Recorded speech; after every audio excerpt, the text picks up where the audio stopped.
Now we will talk about refraction of light. In our day-to-day life, we can talk about so many examples which occur due to refraction of light. Whenever you look into a pond, you can see the depth of the pond seems to be raised, or whenever you look into a swimming pool, the depth of the pool seems to be raised. So the depth which you see is called as the apparent depth, which is always less than the real depth of the pool, and it is always because of refraction of light.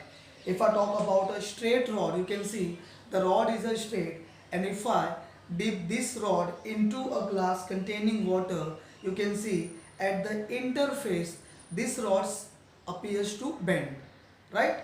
This rod is actually a straight one, but when I dip this rod into a glass containing water, you can see there is a bending of rod at the interface. It is because we talk about two optical medium. One, the ray coming from the rod directly reaches you. Other, the ray from the rod travels through water, then through glass, and then through air. So due to the change in the optical medium, the light bends away from its path. So the bending of ray of light, whenever it changes its medium, is nothing but the refraction of light. So if I talk about the definition of refraction of light, you can say whenever light travels from one optical medium to another optical medium. Suppose this is a boundary that separates the two media. So whenever light travels from one optical medium to another optical medium, this ray bends at the interface that separates the two media. That means this is the interface separating the two media. So whenever a ray of light traveling from one optical medium to another optical medium obliquely, it bends at the interface. So this bending of ray of light at the interface of the two media, when light travels from one optical medium to another optical medium obliquely, is called as refraction of light.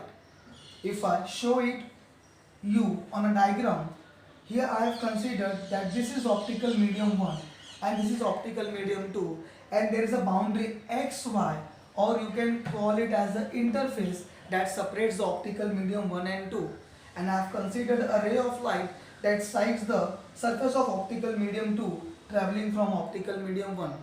So you must have studied whenever a ray of light strikes a surface, it gets reflected back. Definitely it occurs, and this phenomena is reflection of light. But if the surface or the second medium is optical medium, some part of the ray will get reflected, some part of the ray will get refracted. That means the ray will enter into the second medium.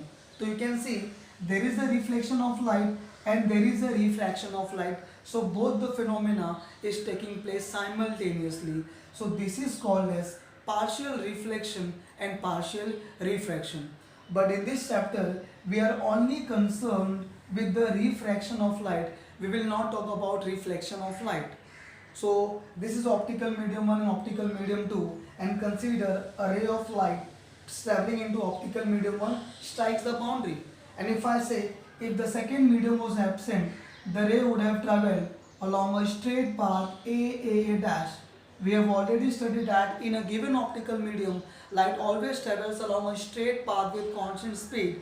So if the second medium was not present, the ray would have traveled along a straight path as shown in by dotted path. But as second medium is present over here, so this boundary xy separates the two media.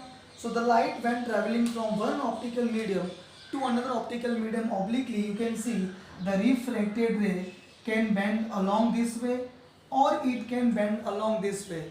The bending can occur in both the directions. In both the directions, I'll tell you later, but as of now you can see that whenever a ray of light travels from one optical medium to another optical medium obliquely, it bends at the interface. So remember, refraction of light, it is a surface phenomena because it only takes place at the interface. And why does this bending of ray of light occurs, or simply what is the cause of refraction?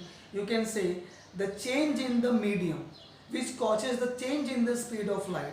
So the only cause of refraction is the change in the speed of light, and this change in the speed of light due to change of optical medium bends the ray.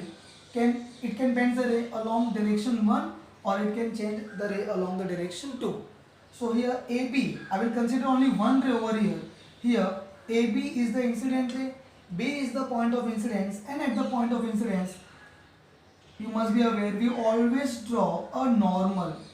So here Mn is called as the normal at the point of incidence, AB as the incident ray, B is the point of incident ray, and if I talk about refracted ray, I can say this BC as the refracted ray. So BC is called as the refracted ray.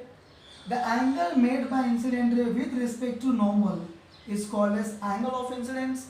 The angle made by refracted ray with respect to normal is called as angle of refraction. You can see the ray was traveling along this direction, but due to the presence of second medium, it is now traveling along this direction.